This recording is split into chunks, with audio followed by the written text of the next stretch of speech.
Bonjour à tous, j'espère que vous allez bien. On se retrouve aujourd'hui pour un nouvel épisode de Analyse éducative où je vais vous partager des exemples et uniquement des exemples de réflexion sur des stratégies. Là, ce coup-ci, c'est sur un actif indice DAX 40 pour l'exemple, en temporalité 5 minutes sur la plateforme MetaTrader 5 et avec des chandeliers japonais, indicateurs bande Bollinger et une moyenne mobile exponentielle qui va servir. Je vais vous expliquer un peu tout ça. Avant de parler de quoi que ce soit, je tiens à vous rappeler que la pratique et l'activité du trading est une activité extrêmement dangereuse. L'ultra-majorité des gens perdent de l'argent en pratiquant cette activité, 70 à 80% selon les courtiers, ce qui est énorme. Je tiens à rappeler également que tout le contenu que je partage, y compris cette vidéo, n'a pas vocation à donner conseil à quoi que ce soit, ni une incitation quelconque, surtout pas. Tout le contenu est partagé à but éducatif, information, et également j'espère que vous aurez, grâce à ça, à ce contenu, une meilleure compréhension de la complexité de ce que ça peut représenter, et également des risques qui y sont liés. Alors, on est sur le DAX 40 en temporalité 5 minutes avec une représentation en chandelier japonais. J'ai appliqué l'indicateur bande de Bollinger qui est représenté en blanc. On voit bien les bandes centrales et les bandes de déviation supérieures et inférieures en blanc. Il est appliqué avec les paramètres par défaut pour cet exemple. Là, on est sur la moyenne mobile exponentielle. On verra après 20 et 2 de déviation. Et là, vous pouvez voir la moyenne mobile exponentielle 50 représentée en bleu. Ok. Alors, la moyenne mobile exponentielle 50 va me servir à filtrer, couplé à la bande de Bollinger, filtrer la tendance et identifier une tendance. C'est-à-dire que pourquoi bien identifier une tendance?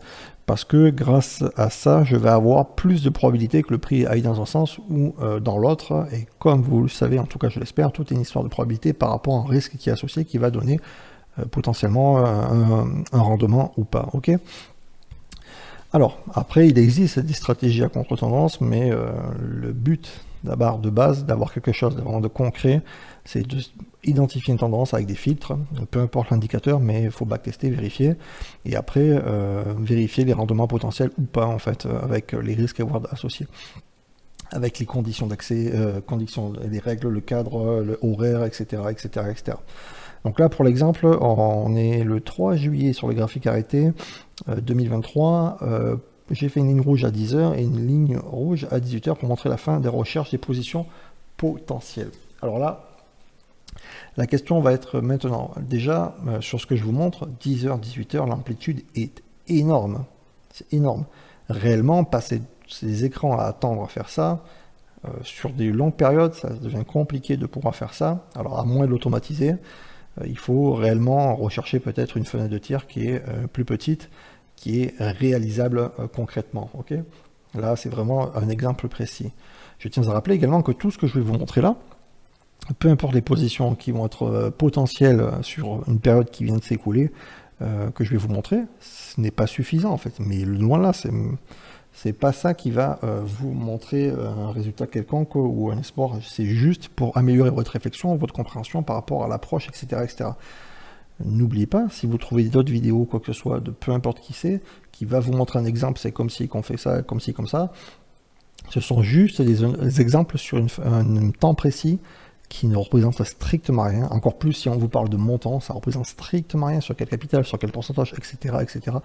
Ça répond à très peu de questions et ça peut vous influencer de façon négative. Il faut avoir une approche structurée, concrète, un travail cohérent, un cadre précis avec des règles précises qui doit être vérifié sur de longues périodes, etc. avant de pouvoir envisager de le réaliser en démonstration, etc., etc. Voilà. Et bien sûr, avant de faire quoi que ce soit, n'oubliez pas, faites uniquement du démonstration pendant très très longue période avant d'envisager de vous-même quoi que ce soit. Ne vous retrouvez pas parce que vous avez vu ou on vous a expliqué une formation X de faire et que vous avez une semaine de résultats, que ça veut dire c'est bon, je passe en réel. Surtout, surtout, surtout pas. C'est vous vouez à la catastrophe. Voilà. Alors, j'étais en train de parler et du coup je me suis un petit peu égaré. Donc alors j'ai appliqué l'indicateur bande de Bollinger, la moyenne mobile 50 exponentielle qui va me servir de filtre. Le filtre, je vais dans cet exemple là, en fait il y a énormément de variantes possibles. Cet exemple là, je vais choisir que par exemple si j'ai la bande centrale de la bande de Bollinger et la déviation basse dans ce cas là est en dessous de la moyenne mobile exponentielle 50, à ce moment là je vais potentiellement rechercher que des positions ici dans cette zone à partir de là et là, potentiellement uniquement des positions à la baisse. Ok, là on voit on n'a rien. à partir de... Là, ici, c'est compliqué, il passe au-dessus. D'accord, OK. Et à partir d'ici, uniquement des positions à la baisse jusqu'ici, d'accord? C'est-à-dire que si j'ai la moyenne mobile centrale qui est 20 périodes pour la bande centrale bande Bollinger et la déviation basse en dessous de la moyenne exponentielle 50, à ce moment-là, toute cette phase, je vais potentiellement, si j'ai des conditions des règles que je me suis imposées, potentiellement prendre uniquement des positions à la baisse. Et dans cette période, tout là, OK ici. Alors j'ai commencé à mettre une flèche, je vais l'enlever. Alors, l'autre règle d'exemple que je vais montrer, c'est par exemple, donc à ce niveau-là, je vais attendre un repli. Je vais me baser sur le prix en fait, des phases de vague, etc., du price action. Et je vais me dire, voilà, dans une phase baissière, il y a des replis pour s'appuyer ou sur des résistances dans ce cas-là, et des supports dans l'autre sens. Et à ce moment-là, je vais avoir des replis. Lorsque je vais avoir une reprise du prix, matérialisée par une clôture de corps de chandelier qui va traverser la bande centrale dans une phase baissière, la moyenne mobile 20 de simple de la bande de Bollinger, la bande centrale, je vais potentiellement prendre une position avec d'autres conditions, etc., etc. Ici, je remets la flèche, et dans ce niveau-là, j'ai une position qui va correspondre, en fait, tout est OK, j'ai une impulsion, et j'ai clôturé au-dessus de la bande Bollinger une fois, et j'ai attendu la confirmation du retour, la cassure par le corps de chandelier, donc j'ai une vague qui a fait et qui a passé dans une phase baissière où je pouvais prendre que des positions à la baisse. OK. OK ici, là c'est entre deux, là c'est pas possible, il n'y a rien. Ici, ici, on passe au-dessus, OK. Ici, OK. Alors cette phase qui est là, alors là c'est quand même un peu litigieux, il faut bien voir, après il faut ajuster les règles. OK, on va voir. Donc ici on voit bien à ce moment-là que la bande de Bollinger est passée au-dessus, donc ce n'est pas possible, OK. Ici.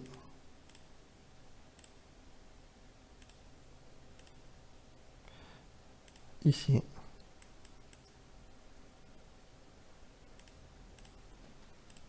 Ici. Là, non, il n'y a pas coupé au-dessus. Ici, OK. Là, on voit que c'est pas pour passer par-dessous. Okay. Donc là, c'est juste sur 2 jours. Ça montre l'exemple en fait des travaux. Et après, ajuster. Donc là, au départ, j'ai montré comme exemple un cadre horaire. C'est extrêmement important. Une fenêtre de tiers de recherche sur un graphique qui est arrêté. Deuxièmement, je vais regarder autre chose.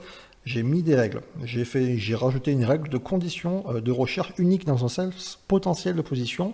Ok, il faut que la moyenne mobile expo, par exemple, si elle est au-dessus de la bande centrale, etc., comme je vous ai dit, vous regardez au départ. Et après, la condition suivante, c'est, par exemple, dans une phase baissière, il faut que le prix en corps de chandelier clôture au-dessus, et la réintégration à la baisse, au moment de la clôture, va être une position qui va être cherchée à ce niveau-là. Clôture. Clôture. Ok, pas de problème. Clôture, ok. Bon, moi je pense que vous avez compris, je fais les traits dessus, ici, clôture, des points d'entrée à rechercher potentiellement, ok. Donc là, j'ai donné un cadre horaire, des conditions de règles d'entrée relativement basiques, mais c'est juste pour l'exemple, et je le répète encore une fois, pour la compréhension. Il me reste quoi? Il me reste la gestion du risque, reward, qu'est-ce que je vais choisir comme risque reward. Et là, c'est pareil, dans la recherche, tout est possible, tout est de savoir quelle est la préférence et prendre ces conditions-là. Est-ce que je vais, à ce moment-là, dans cet exemple-là, prendre position et aller chercher du 1 pour 1? Ok. Est-ce que je vais chercher 1,5, 2, 3 fois la distance? Selon les choix qui vont être faits, les résultats vont être complètement opposés, c'est tout à fait possible. Et ça peut, ok. Ici, d'accord. Donc après, si on peut voir visuellement, 31. La question ne se pose pas sur celui-là. Celui-là, c'est pareil, une jolie phase. Ok, c'est très... Sur cette journée-là, il n'y a pas de souci. Hein. Ici, celui-là, c'est pareil, sur du 1 pour 1. Ok. Donc pareil, hein, sur le risque, quand je dis du 1 pour 1, je se base sur la dernière plus haut de la vague. Hein. Ok. De l'impulsion qu'a traversé la moyenne mobile 20 de la bande Bollinger. L'impulsion en entier, et je mets au-dessus avec 2 points, par exemple, pour cet exemple d'AXE. Après, il peut y avoir d'autres variantes, mais après, c'est à vous de rechercher également le potentiel et donc sur quel type. Il y a d'autres conditions également à prendre en compte, c'est le temps, la moyenne du temps qu'on peut rester exposé. Il faut, par rapport à chaque personnalité, ça peut être différent. Il y a également aussi savoir si on va chercher du 1 pour 3, le taux de réussite peut être profitable, en tout cas le rendement après des semaines et des semaines il peut être très profitable, mais avec un taux de réussite relativement bas et au niveau des émotions, ça peut être très difficile à accepter. En fait, il y a beaucoup de choses qui peuvent rentrer en compte. Voilà. Alors j'espère que pour vous, ça vous a plu. C'était un nouvel épisode de Analyse éducative. Je vous montrer des exemples types de recherche dans une compréhension, réflexion. Et je vous dis à bientôt. Allez, ciao, ciao. N'oubliez pas de liker, commenter, etc., etc.